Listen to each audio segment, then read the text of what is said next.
Okay, let's continue. Number 6.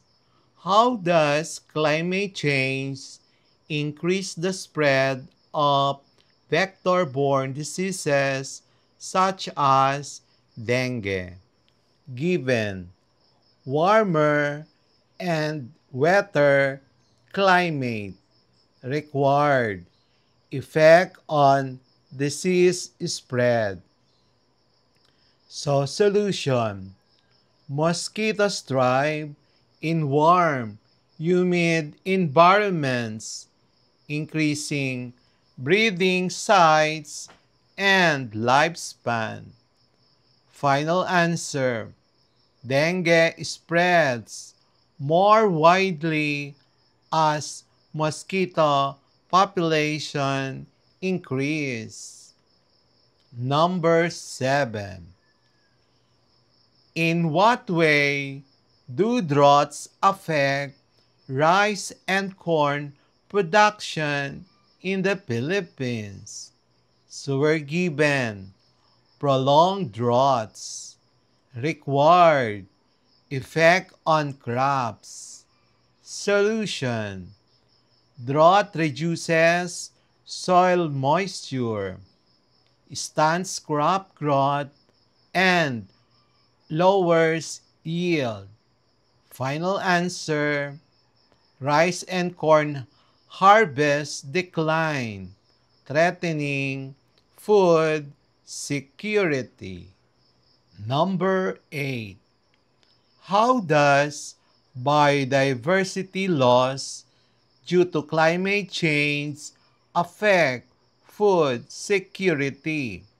So we're given declining biodiversity required linked to food security. Solution: fewer species, reduce pollination, fisheries, and crop resilience. So final answer: loss of biodiversity decreases food sources and increase hunger risk. Number 9. Why are endemic species like the Philippine eagle highly vulnerable to climate change? So we're given endemic species, the narrow habitat range, required vulnerability reason.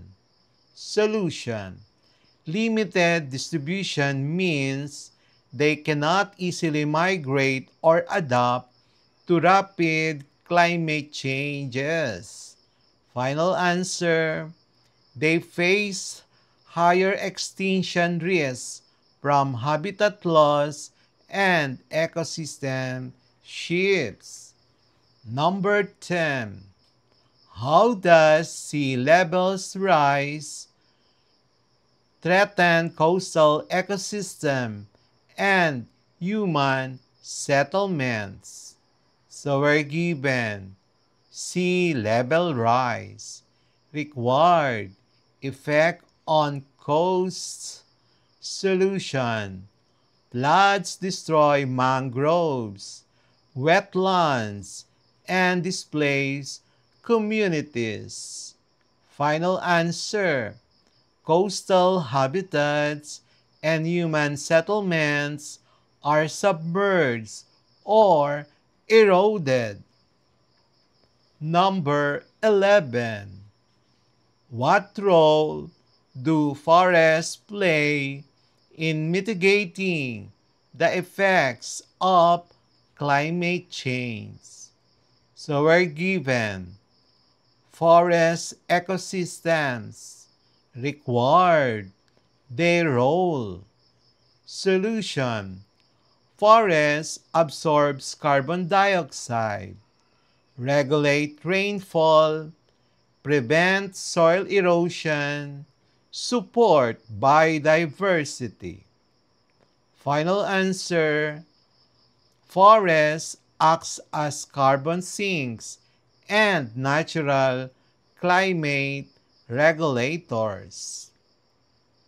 Number 12.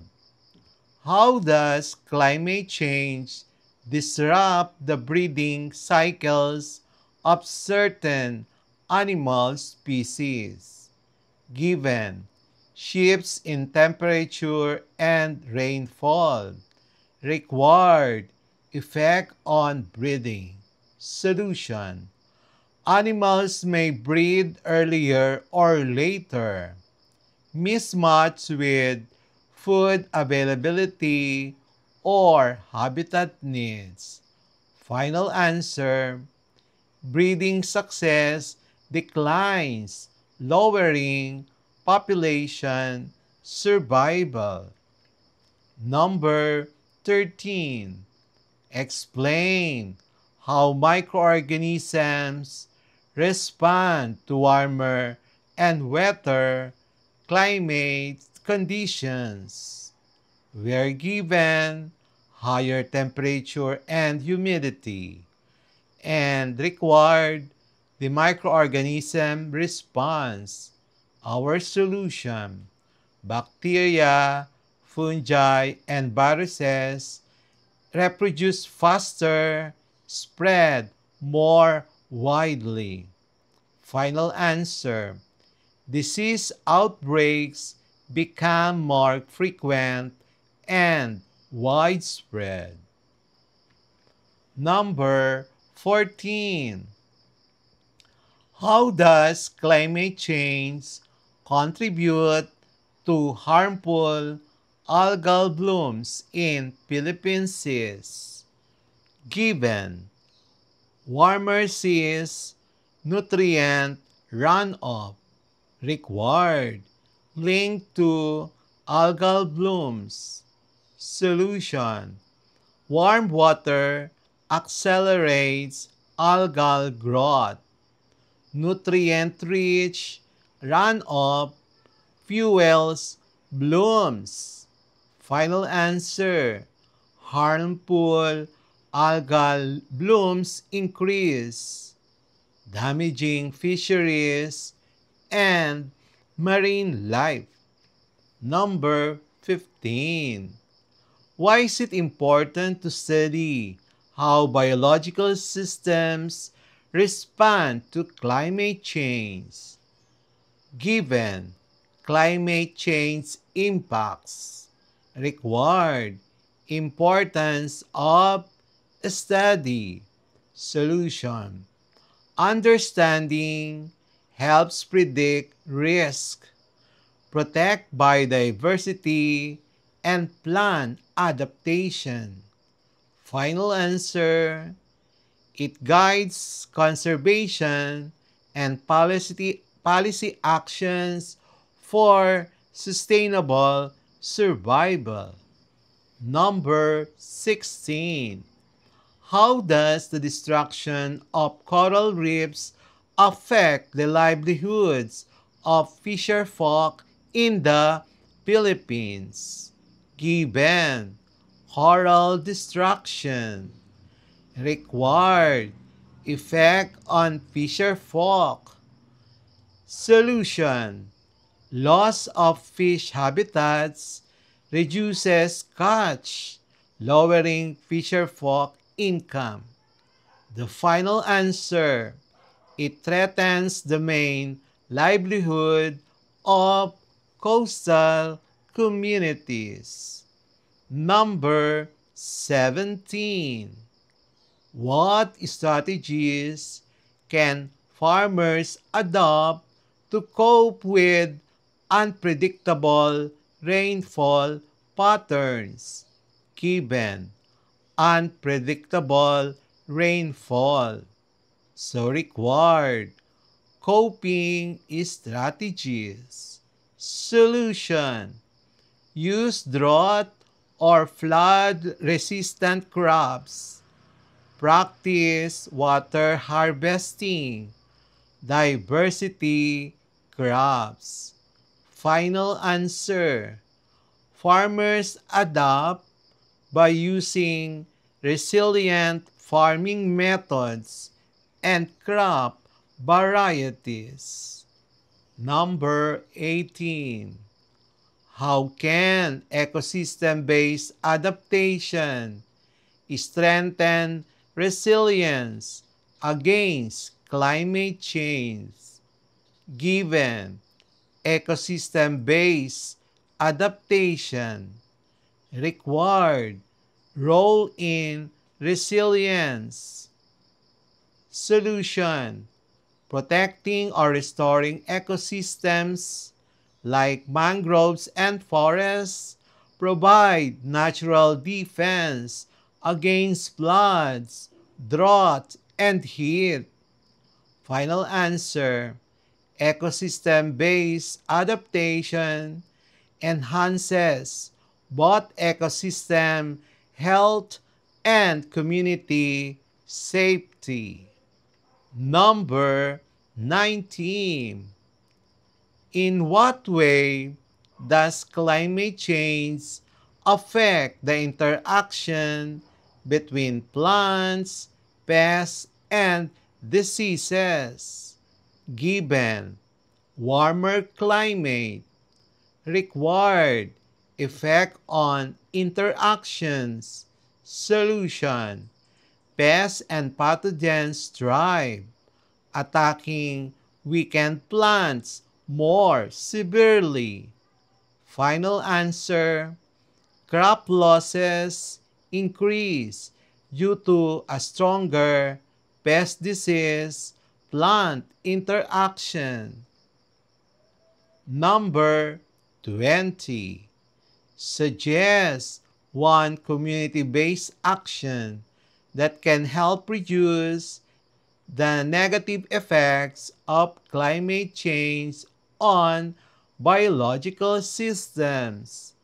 Given local community involvement, required action. Solution: actions include mangrove reforestation, tree planting, waste management, sustainable farming. Final answer: community-led mangrove planting protects biodiversity and reduces climate risks. The MCQ for our Quarter 3 lesson ay Biology Lesson 9. Biological responses to climate change, effects on living organisms in the Philippines. Number 1. Which of the following best describes how plants respond to changing rainfall patterns caused by climate change? Letter A. Immediate extinction of plant species. Letter B. Shifts in flowering and fruiting times. Letter C. Permanent loss of chlorophyll. Letter D. Increase in plant size regardless of conditions. Number 2. Coral bleaching occurs when A. Coral expels symbiotic algae due to the heat stress. Letter B. Sea level drops and exposes corals to air. Letter C. Fisher folk overharvest coral polyps. Letter D. Sediment covers coral reefs permanently. We will have the next part of our Quarter 3 Biology Lesson 9.